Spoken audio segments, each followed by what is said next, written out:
This is bringing about a revolution in healthcare. First off, read this disclaimer carefully.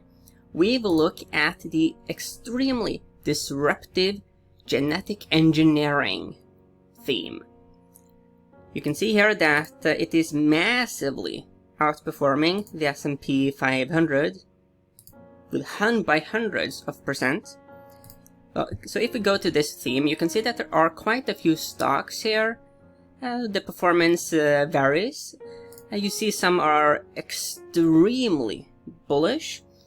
The one we will look at in this video is Crispr Therapeutics. They are in the gene editing space. CRSP is the ticker. Now, let's jump to their website, okay? So, gene-based medicines, transforming the lives of patients with serious diseases. So, programs in hemoglobinopathies, and immuno-oncology, regenerative medicine, in vivo. Let's just quickly go through this page, okay? So at Crispr Therapeutics, we are focusing on developing transformative gene-based medicines for serious human diseases. We are rapidly translating our specific, efficient, and versatile CRISPR Cas9 gene editing platform into therapies to treat, what we talked about, and diabetes. Our multidisciplinary team of world-class researchers and drug developers work every day to translate our technology into breakthrough human therapeutics. Our lead program targeting the blood diseases thalassemia and sickle cell disease has entered clinical testing, as has our first allogeneic CAR-T program targeting B-cell malignancies. We are also advancing additional blood stem cells, immuno-oncology, regenerative medicine, and in vivo programs towards the clinic. Genetic engineering, it's an extremely powerful trend, and the outlook is looking really, really bright.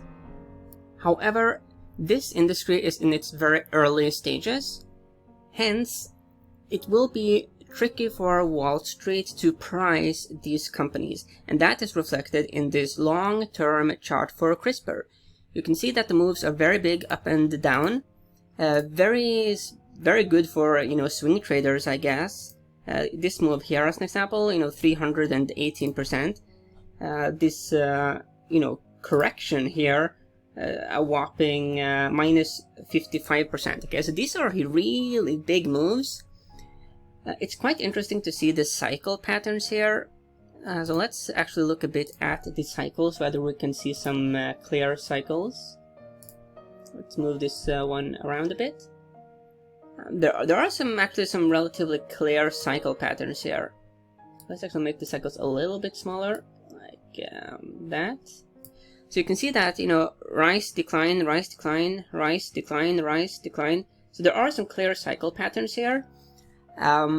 It certainly seems like, based on the cycles and the usual extent of the rallies, in terms of the number of weeks, here, and here, and here, there is reason to think that there could be a declining cycle here on the horizon for CRISPR, which could open a very nice entry opportunity if you do not have any position. It is of course possible to short sell something like CRISPR. You see that when there are pullbacks, they are rather meaningful. This pullback here, as an example, that was to the low, minus 32% almost. That's a good short.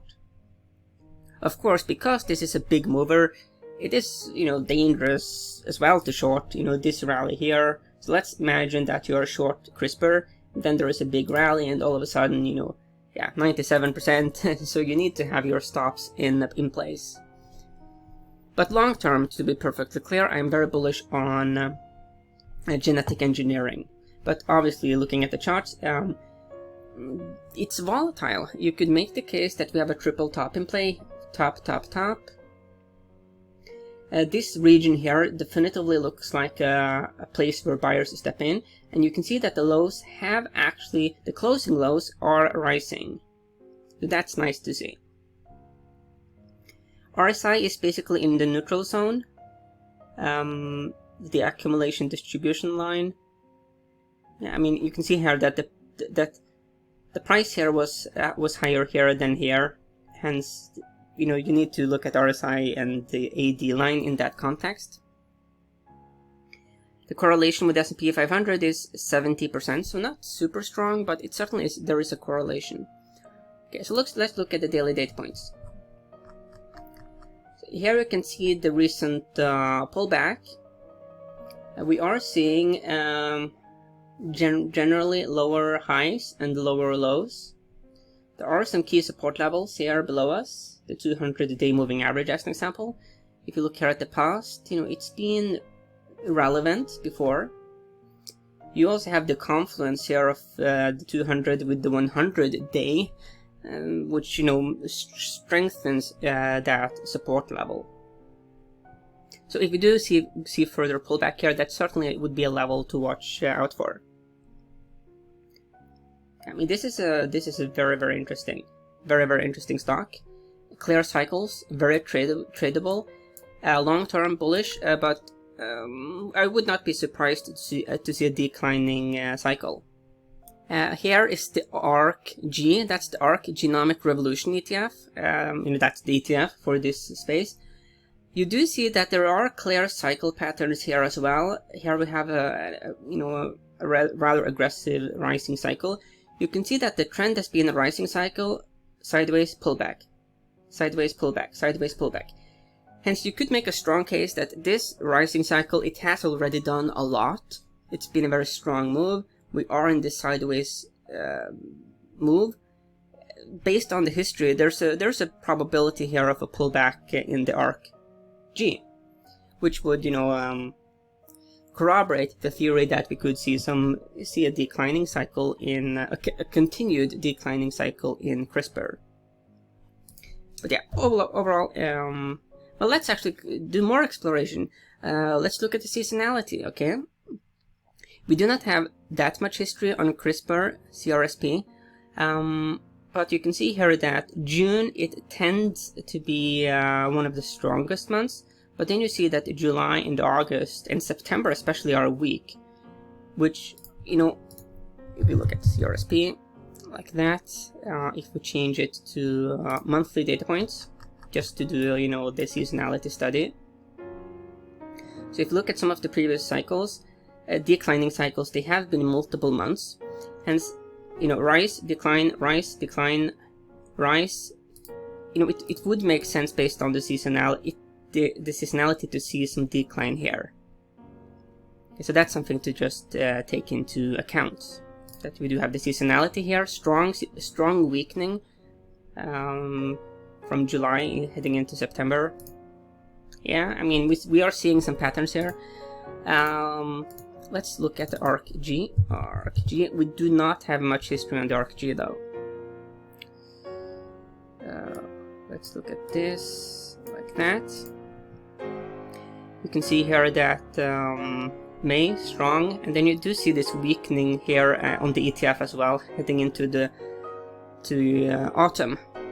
So there is some seasonality. Okay, that's interesting.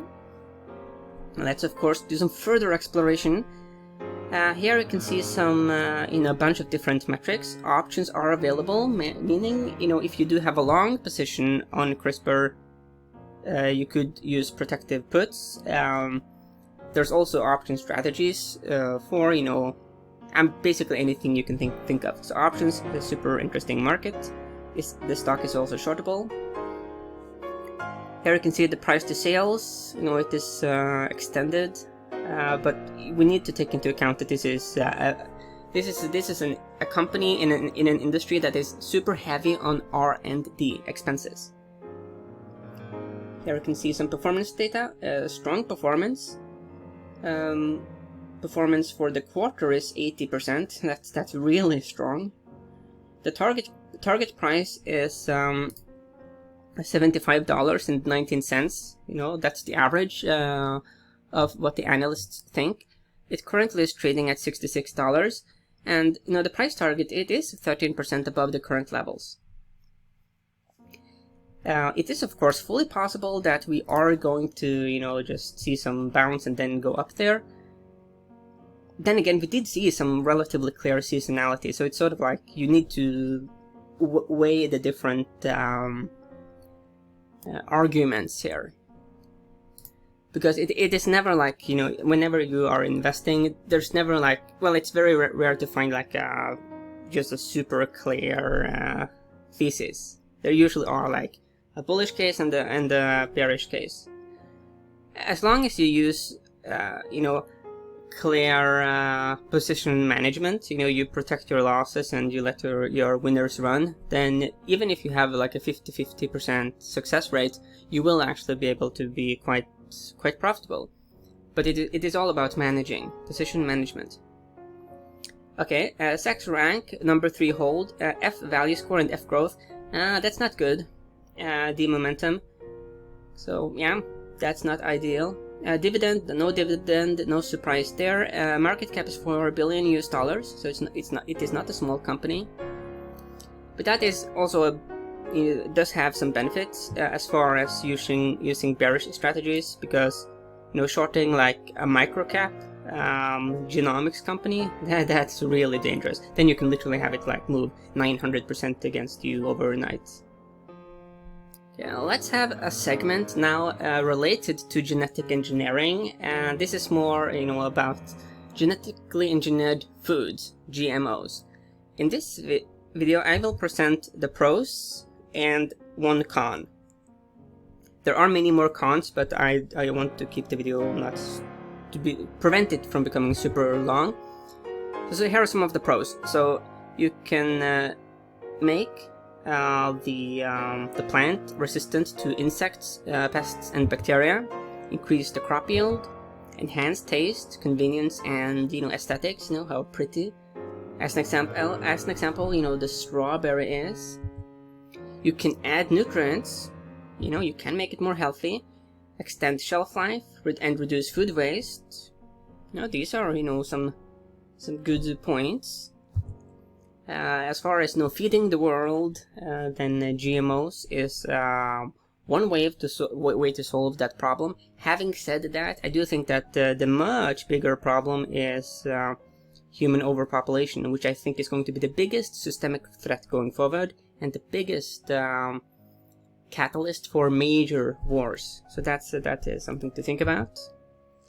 You can make the GMO tolerate herbicides, more extreme variation in temperature and drought.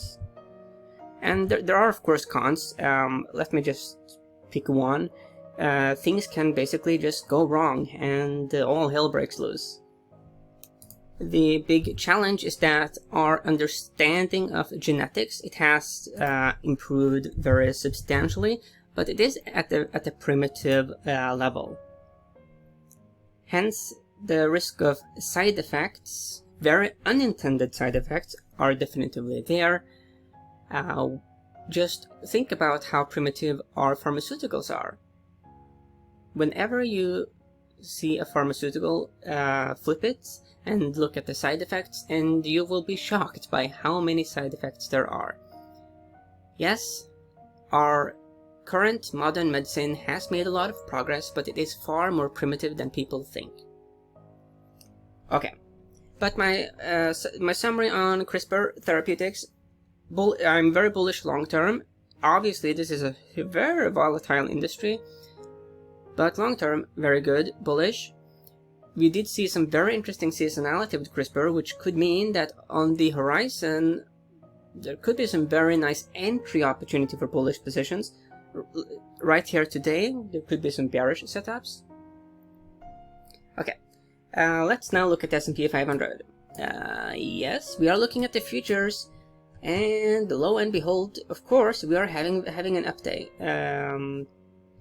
We did have this extremely ugly break here on Thursday, and this candlestick here should scare you. Okay, so if you have been throughout this rally like a Super Bowl and everything is going to be rosy and you are laughing at all the people who are bearish, this candlestick right here should be a bit of a warning that this is not the normal market anymore. This isn't really supposed to happen.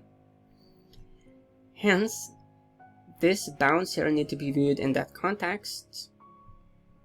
it's pretty clear that the bulls have most momentum. They do have the momentum behind them, but there are obviously bears in the market as well. When we look at the put-call ratio and on the S&P, we are seeing extreme bullishness. And when you have extreme bullishness and everyone is like, oh, buy, buy, buy, that is a contrarian indicator. That means that, we are running out of buyers. I mean, who is really going to buy here? That's the question. Of course, if you bought here, then obviously you are still sitting happy and with profits. But are you going to buy a bunch of stocks now on these levels? I think a lot of you will be like, oh, maybe I'm waiting for a pullback. And when you have that mentality, that's how you could get, that selling pressure, because whether any security moves up or down is whether it's a question of, are there more buyers than sellers? And when you do run out of buyers, then naturally there will be pullbacks. Okay, whatever you do, of course, don't fight the trend and may the trend be with you.